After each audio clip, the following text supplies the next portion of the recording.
बिस्मिल्लाह वस्सलातु वस्सलामु अला रसूलिल्लाह। एक सवाल है हमारे पास है कि क्या औरत भी मर्द की तरह सजदा करेगी? और औरत जब सजदा करेगी तो उसके हवाले से हमारी शरीयत में क्या हुक्म है, हमारी शरीयत क्या कहती है? देखिए, जो चारों फ़िक़ही मज़ाहिब हैं, हनफी, शाफ़ी, मालिकी, हम्बली, ये चारों इस पर मुत्तफ़िक़ हैं कि औरत मर्द की तरह सजदा नहीं करेगी। और इस हवाले से मरासिल अबी दाऊद में हदीस मौजूद है कि नबी करीम अलैहि सलाम 2 औरतों के पास से गुज़रे, तो वो नमाज़ पढ़ी थी, तो आप अलैहिस्सलाम ने फरमाया कि जब तुम सजदा करो तो जिस्म के बाज़ हिस्सों को ज़मीन के साथ मिला दो, क्योंकि औरत सजदे में मर्द की तरह नहीं है।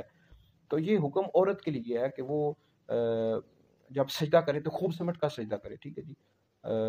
जो पेट है इसको रानों के साथ मिला दे, इस तरह बाजुओं को करवटों के साथ मिला दे, यानी खूब सिमट कर सजदा करे, ठीक है जी। और उसको कोनियाँ जो जिस तरह मर्द सजदे की हालत में उठा कर रखता है, ये उठा कर नहीं रखेगी बल्कि ज़मीन पर बिछा कर रखेगी। ये इसमें औरत के लिए सतर ज़्यादा यानी पर्दा ज़्यादा है, ठीक है जी।